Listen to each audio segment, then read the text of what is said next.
Evening and welcome to the Facebook Report with James the Boozy Pundit. It is Friday. I've got my favorite show, special report with Brett Baer paused, and I'm going to do a one-off issue. We'll see how that goes. And tonight's issue is Very Fine People Gate. But before we get to that, today's selection is Strawberry Sky from Breckenridge Brewery. I move it around so the camera can get a good glimpse of it without glare. It's very good. Strawberry, nice strawberry, but not overpowering. Very nice. There's a decent pour this time. Happy Friday, everybody. Cheers.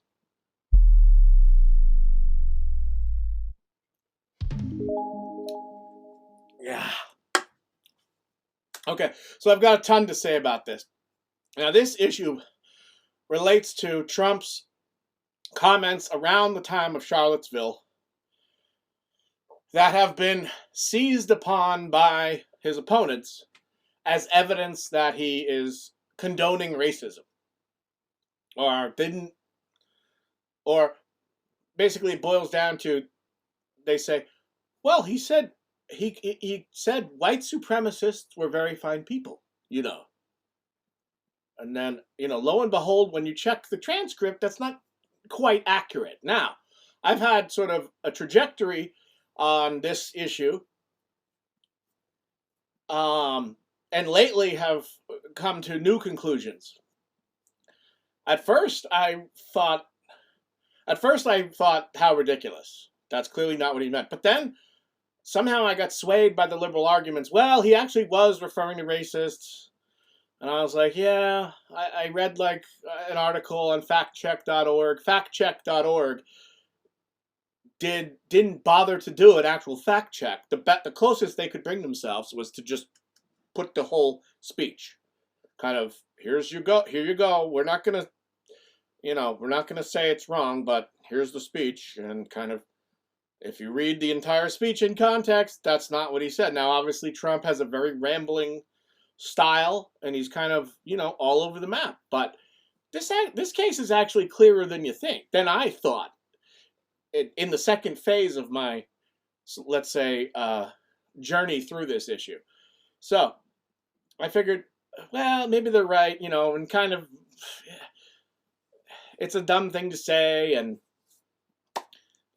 we saw the people with the tiki torches there. Clearly, those people are not cool. We don't want those people around. And he needs to be more forceful. So there's a lot of arguments around this issue, but let's just focus on very fine people. And I recently looked into it again, kind of for shits and giggles. And I came to the conclusion, my God, this is even a more clear-cut case than I thought. The whole reason he was talking in such terms was specific at that moment was to specifically delineate the difference between white supremacists, KKK, and basically anyone else, his base, his voters, anyone else who doesn't really want statues to be taken down. That includes people like my father, a devout socialist, who wonders, he'll sign on when they get to George Washington. I said, be careful what you wish for. They might be going there. George Washington was a slave owner. So there are people who, I'm not necessarily one of them. I really don't care about statues. I think it's kind of pointless to tear them down. It's sort of a non-issue. Like, okay, knock yourself out. Like, just clear out when they come down because you might get hurt. You see some of those coming down, and you're like, I hope none of those jackasses are underneath. So, go ahead, take statues down. Honestly, there are so many other issues that are important. Coronavirus stimulus, will we ever get that? Nancy Pelosi, come to the table. Maybe I'll do another issue about that. Pause. As far as this issue of Very Fine People Gate, which is sort of my attempt to be comedic way of, and it's funny when you put gate on the end of things, it implies there's a controversy. By the way, I'm having another one of these. That's why I had to take a break, and they're going down quick tonight. I spent the day painting my parents' house, and then came back, drove back in rush hour traffic. Oh, rush hour traffic is still a thing. God damn it! And it wasn't that bad though. I drive for a living normally, so whatever. That was no big deal. That was nothing. But it is, I guess, a good sign that traffic is around, sort of. It's just hideous to be leaving Boston at any time after 3 o'clock. But first, needed drag.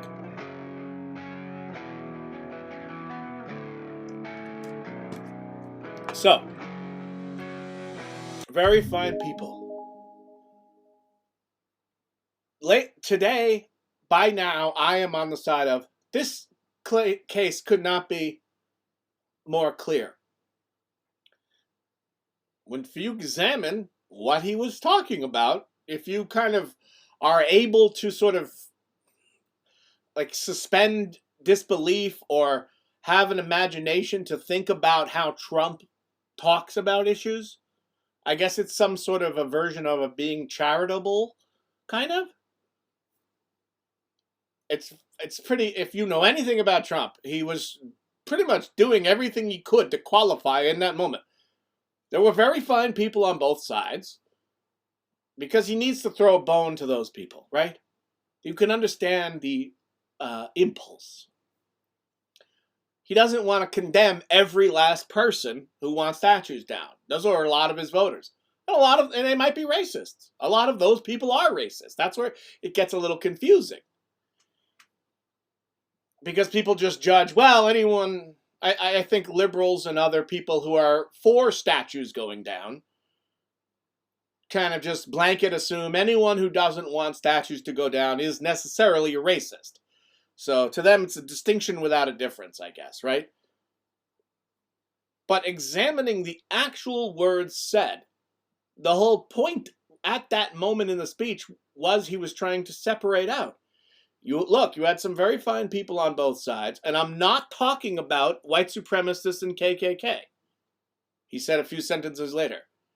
And then prior to that, or right after that, he said, there were other people sort of in that group, whichever protest over the course of many months, I think, right? So maybe that's where people are getting hung up. They're looking at the Tiki Torch crowd and going, there's no good people there. I think Trump was speaking perhaps more generally in that moment. There are people on the side of not taking statues down. Not all of them are racists. That's the point he was making. And so for his critics to take that point as evidence of precisely the opposite is Trump derangement syndrome. It's the kind of thing that drives me into the Trump camp. Stop making me defend Trump so much. I don't want to have to be labeled as Trump defending, but I'm going to end up doing it. It's my contrarian nature and just out of fairness. And he's a Republican, and I'm not a liberal. So go ahead and make reasonable arguments against Trump. Go ahead and argue that he's a racist even, right? He might be a racist. I guess the argument could be made. But not using that. We must retire that lame talking point. They're still using it, and his people are still kind of, I use gaslighting maybe too much, but they're gaslighting on that. No, you're the crazy one. Gaslighting is when you try to make someone else think they're crazy for what they believe. You can laugh them off. Well, ha ha ha, that's so absurd. That to me is garden variety gaslighting. So, people are still clinging to that. No, very fine people meant racist. In order to believe that, you have to willfully ignore or just sort of not see. You are not seeing the sentence where he says specifically, and not racists, and not white supremacists. Now, how do you reconcile that? A few sentences later, he said, by the way, I'm not referring to racists. Maybe, like, okay, is it a dog whistle or something? He didn't literally say very fine people on both sides regarding white supremacy and racists. He just didn't. And for the mainstream media and everyone to keep that going, is the kind of thing that makes me sort of join Team Trump de facto, right? If you're going to be that unreasonable and that stupid, we've debunked it, we've looked at it a bunch. It's not even that unclear, and you're still going to hinge on this? Everything is going to hinge on that? That's your one piece of evidence that we must go by? Very fine people? No, it's wrong. And it needs to be retired to the dustbin of history. And that's all there is to it. Thanks for watching. Bye.